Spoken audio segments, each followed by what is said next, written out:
Ukraine جنگ بندی پر مذاکرات جاری، چیزیں اچھی جا رہی ہیں۔ امریکی صدر ڈونلڈ ٹرمپ نے کہا، مجھے لگتا ہے کہ ہم جنگ بندی کے بہت قریب ہیں۔ یوکرین اور یورپی رہنماؤں سے جنگ بندی پر بات چیت ہوئی۔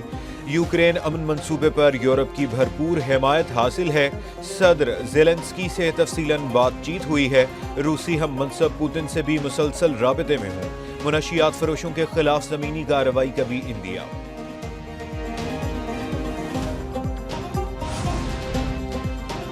کراچی میں 5.2 شدت کا زلزلہ، جھٹکے کلفٹن، شاہ فیصل کالونی اور لیاقت آباد میں محسوس کیے گئے۔ PECHS ڈیفنس ناظم آباد میں بھی زلزلے سے بلوچستان کا علاقہ سومیانی بھی متاثر۔ زلزلے کی گہرائی 12 کلومیٹر ریکارڈ کی گئی۔ مرکز کراچی سے 87 کلومیٹر شمال مغرب تھا۔ زلزلے سے لیاری نیا آباد کی عمارت میں دراڑیں پڑ گئی۔ علاقے میں خوف و ہراس پھیل گیا۔ ہائی سپیڈ ڈیزل 14 روپے فی لیٹر سستا، پیٹرول کی قیمت برقرار۔ 31 دسمبر تک کے لیے پیٹرولیم مصنوعات کی قیمتوں کا نوٹیفکیشن جاری۔ ہائی سپیڈ ڈیزل کی قیمت 14 روپے فی لیٹر کمی سے 265 روپے 65 پیسے فی لیٹر مقرر کر دی گئی۔ حکومت کا آئندہ 15 دن تک پیٹرول کی قیمت میں 263 روپے 45 پیسے فی لیٹر برقرار رکھنے کا فیصلہ۔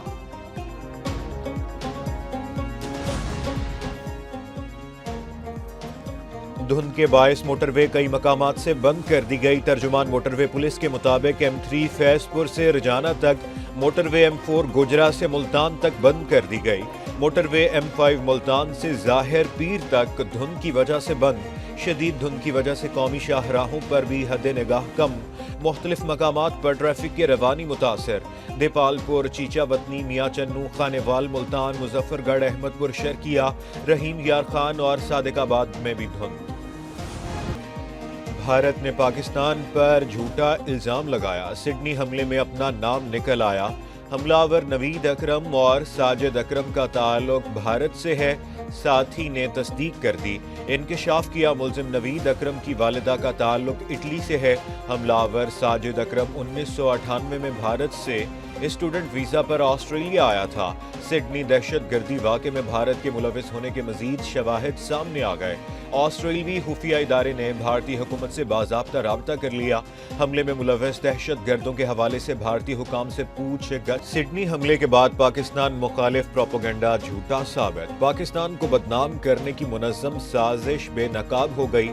بھارتی سوشل میڈیا نے سڈنی کے رہائشی نوید اکرم نامی شخص کی تصویر اٹھا کر پاکستان کو بدنام کرنے کی مذموم اور منظم سازش کی۔ نوید اکرم نے کہا ان کا اس واقعے سے کوئی تعلق نہیں ہے، یہ سب بھارت اور اس کے سوشل میڈیا کی کارستانی ہے جو پاکستان کو بدنام کرنے کی کوشش کر رہا ہے۔ سڈنی میں دہشت گرد حملے میں ہلاک افراد کی تعداد 15 ہو گئی، 40 زخمی ہوئے۔ پولیس کے مطابق یہودیوں کے مذہبی تہوار کی تقریب کے دوران حملہ 50 سالہ باپ اور 24 سالہ بیٹے نے کیا۔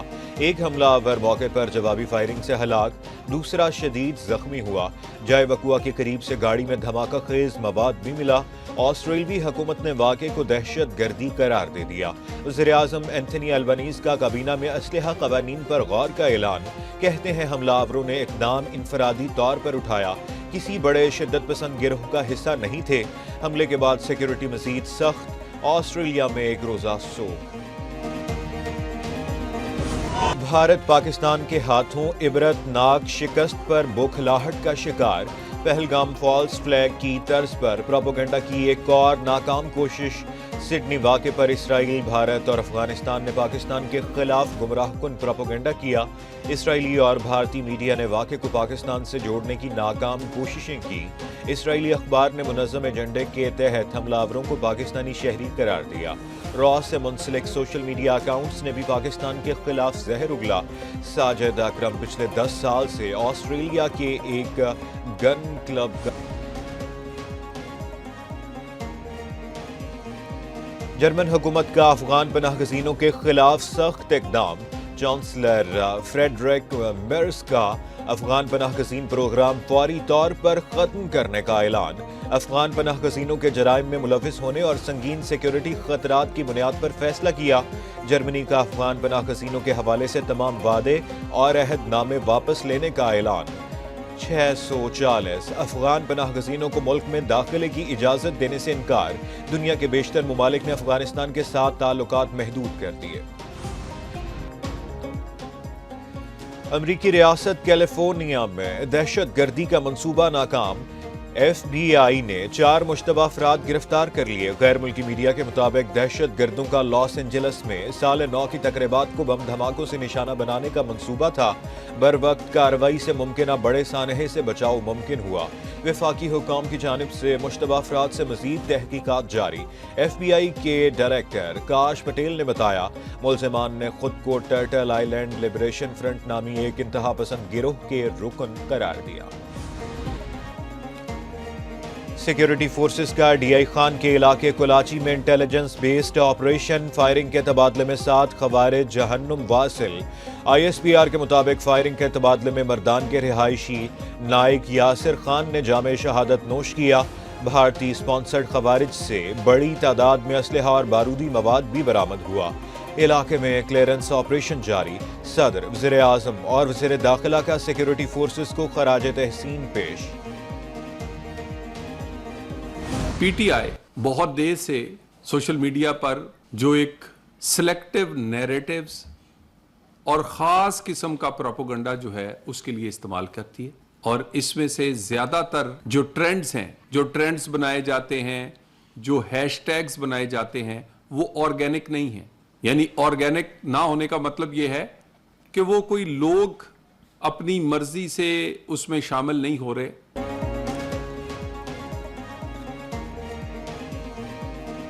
پی ٹی آئی کے اکاؤنٹس بیرون ملک سے چلائے جا رہے ہیں۔ سوشل میڈیا پر ملکی اداروں کے خلاف مذموم مہم چلائی جاتی ہے۔ ملک کے خلاف ٹرینڈز کا حصہ بننے پر قانونی کارروائی کا سامنا کرنا پڑ سکتا ہے۔ وزیر مملکت داخلہ طلال چودھری کی نیوز کانفرنس، کہا P T I social media per trends بنانے کے لیے کمپنیوں کی خدمات حاصل کرتی ہے۔ پی ٹی آئی اکاؤنٹس دہشت گرد تنظیموں کے ٹرینڈز بنانے کے لیے بھی استعمال کیے جاتے ہیں۔ کچھ عناصر ملکی سلامتی کے در پہ ہیں۔ میرے لیے جو سب سے اچھی خوشی کی بات ہے وہ یہ ہے کہ جنرل فیض کا احتساب ہو رہا ہے۔ جس نے اس ملک کے ساتھ جو کیا ہے، جو نقصان پہنچا ہے، میرے خیال میں اچھا اسٹیپ یہ، میں فخر محسوس کرتا ہوں کہ ہماری ایسی فوج ہے۔ فیض حمید کا احتساب ہونا خوش آئند ہے۔ پاک فوج نے احتساب کا عمل اندر سے شروع کیا۔ سابق کپتان شاہد آفریدی کہتے ہیں، جس نے بھی ملک کو نقصان پہنچایا اس کا احتساب ہونا چاہیے۔ نہیں معلوم دی ٹیلی گراف کی سٹوری کا مطلب کیا ہے۔ فوج میری اپنی ہے، ہمیں اس پر فخر ہے۔ پی ایس ایل میں 2 ٹیموں کا اضافہ خوش آئند ہے۔ Road show P S L کی مقبولیت کا ثبوت ہے۔ ورلڈ کپ کے لیے ٹیم فائنل کر لینی چاہیے۔ اسٹیٹ بینک کا شرح سود میں 50 بیسس پوائنٹس کی کمی کا اعلان۔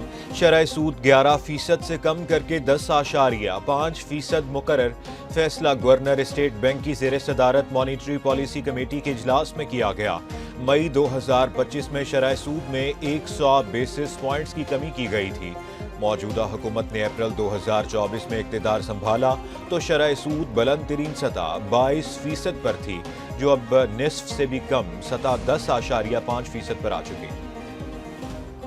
وزیر اعظم شہباز شریف کی زیر صدارت بجلی کے شعبے میں اصلاحات کے متعلق اجلاس۔ پاور سیکٹر روڈ میپ پر پیش رفت کی briefing.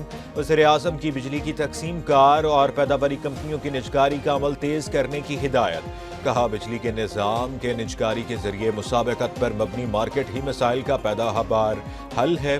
Battery energy storage system پر پبلک پرائیویٹ پارٹنرشپ اور نجی شعبے کی شمولیت سے کام شروع کیا جائے۔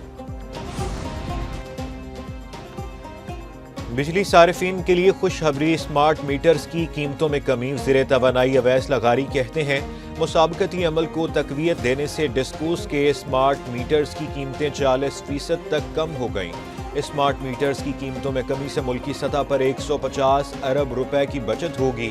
3 فیز میٹر کی قیمت 45,000 سے کم ہو کر 25,000 روپے ہو گئی۔ سنگل فیز میٹر کی قیمت میں 7,000 روپے کی کمی ہوئی ہے۔